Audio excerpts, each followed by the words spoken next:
आप देख रहे हैं दैनिक कड़क बिहार टाइम्स, निष्पक्ष और निर्भीक, आपको रखे सबसे आगे। रोहतास जिला के विक्रमगंज में प्रधानमंत्री द्वारा 48,500 करोड़ रुपए से अधिक की विद्युत, सड़क, रेल और शिक्षा से जुड़ी विकास परियोजनाओं के उद्घाटन, शिलान्यास एवं लोकार्पण कार्यक्रम में शामिल हुए मुख्यमंत्री। रोहतास जिला के विक्रमगंज में प्रधानमंत्री श्री नरेंद्र मोदी द्वारा आज 48,500 करोड़ रुपए से अधिक की विद्युत, सड़क, रेल और शिक्षा से जुड़ी विकास परियोजनाओं के उद्घाटन, शिलान्यास एवं लोकार्पण कार्यक्रम में मुख्यमंत्री श्री नीतीश कुमार शामिल हुए। प्रधानमंत्री श्री नरेंद्र मोदी ने अपने संबोधन में मुख्यमंत्री श्री नीतीश कुमार द्वारा बिहार के विकास के लिए किए गए कार्यों की तारीफ की और कहा कि हमारा लक्ष्य है विकसित बिहार, विकसित देश। रोहतास के विक्रमगंज में जनसभा को संबोधित करते हुए मुख्यमंत्री श्री नीतीश कुमार ने कहा कि बहुत खुशी की बात है कि आदरणीय प्रधानमंत्री श्री नरेंद्र मोदी जी आज रोहतास जिले के विक्रमगंज में पधारे हैं। सबसे पहले मैं आदरणीय प्रधानमंत्री श्री नरेंद्र मोदी जी का स्वागत एवं अभिनंदन करता हूं। साथ ही यहाँ उपस्थित बिहार के माननीय राज्यपाल महोदय, केंद्रीय मंत्रीगण, बिहार के उप मुख्यमंत्रीगण एवं मंत्रीगण एवं कार्यक्रम में उपस्थित सभी लोगों का मैं अभिनंदन करता हूं। इस अवसर पर आदरणीय प्रधानमंत्री श्री नरेंद्र मोदी जी द्वारा जो काम होने वाला है उनमें 2 सड़क परियोजनाओं का उद्घाटन और 3 रेल परियोजनाओं का लोकार्पण तथा 4 योजनाएं जिनमें बिजली उत्पादन पथों और पुलों के निर्माण शामिल हैं, उनका शिलान्यास किया जा रहा है। इन सबकी कुल लागत 48,500 करोड़ रुपए से भी अधिक है। इन योजनाओं के निर्माण से बिहार को काफी फायदा होगा। मैं इसके लिए उनका अभिनंदन करता हूं। आप जो काम करने वाले हैं उससे बिहार को काफी फायदा होगा। इसके लिए मैं आदरणीय प्रधानमंत्री जी को हृदय से धन्यवाद देता हूँ। मुख्यमंत्री ने कहा कि जाति जनगणना कराने के निर्णय के लिए प्रधानमंत्री श्री नरेंद्र मोदी जी का आभार व्यक्त करता हूं। ये बहुत महत्वपूर्ण कदम है।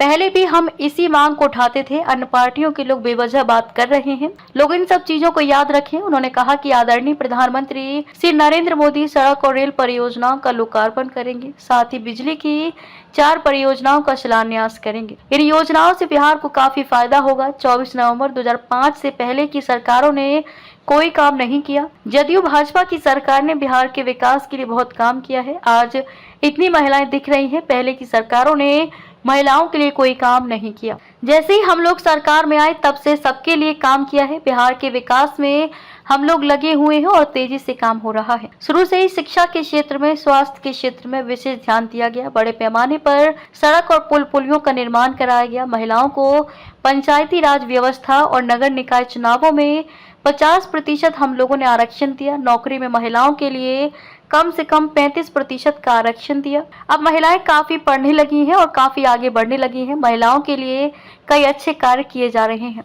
मुख्यमंत्री ने कहा कि 7 निश्चय वन के अंतर्गत हम लोगों ने हर घर तक बिजली, हर घर नल का जल, पक्की गली नाली का निर्माण, हर घर शौचालय तथा टोलों को भी पक्की सड़क से जोड़ने का काम किया। अभी हाल में कुछ नई बसावटें और कुछ नए घर बन रहे हैं, उनके लिए भी हम लोग काम कर रहे हैं और तय कर दिया है कि इसी साल के जून महीने तक बाकी सब काम हो जाएगा। 7 निश्चय 2 के अंतर्गत भी सभी योजनाओं पर तेजी से काम चल रहा है। युवक युवतियों को सरकारी नौकरी और रोजगार उपलब्ध कराया जा रहा है। पिछले साल के अंत में और इस वर्ष के जनवरी-फरवरी माह में सब जगह हम लोग गए हैं।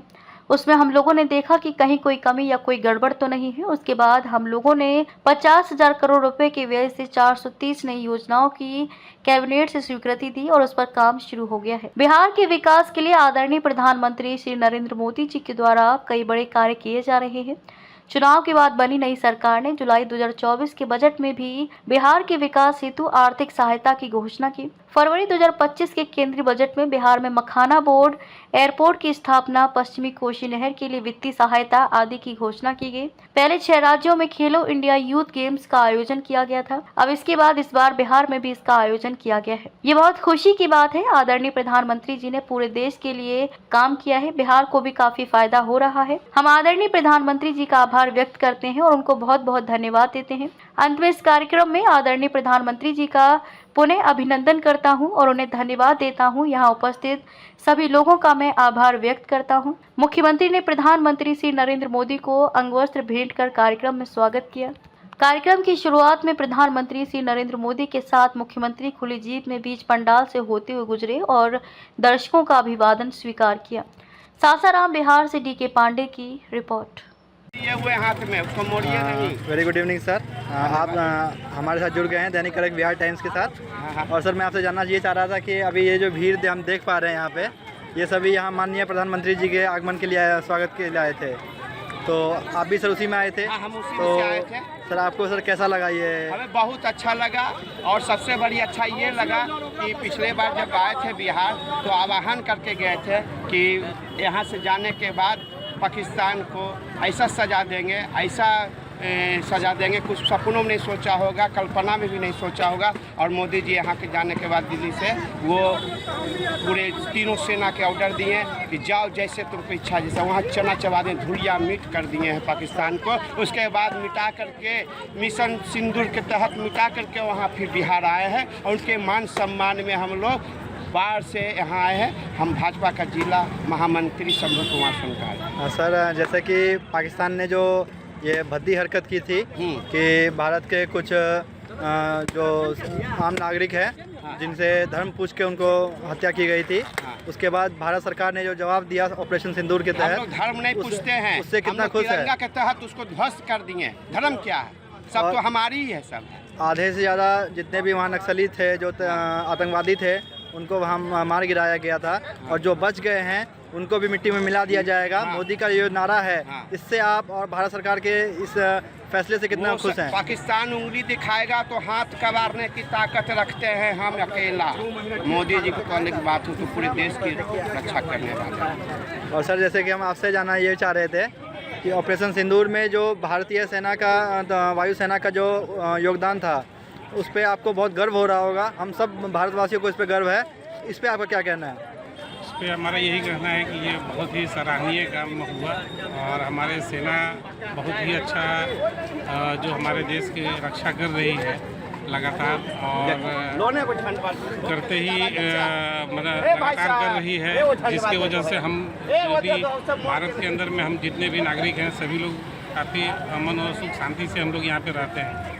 ये हम लोगों के लिए एक बहुत गर्व की बात है कि हमारी सेना जो है विश्व में चौथे पोजीशन पे है, और काफ़ी अच्छा पराक्रम किया है। और अभी भी ऑपरेशन सिंदूर जो है वो अभी कंटिन्यू है, ऐसा नहीं है कि वो बंद हुआ है। और सर जैसे आप ये बताइए कि सर अभी हमारे ही कुछ नेता ऐसे हैं जो कि इस पर सवाल उठा रहे हैं कि इसका सबूत क्या है कि ये ऑपरेशन सिंदूर कामयाब हुआ या फिर हमने असली में वहाँ किया था। इस पर आपका क्या कहना है? इस पर यही कहेंगे कि ये जो लोग इसके ऊपर में ऑपरेशन सिंदूर के ऊपर में सवाल उठा रहे हैं तो वो कहीं ना कहीं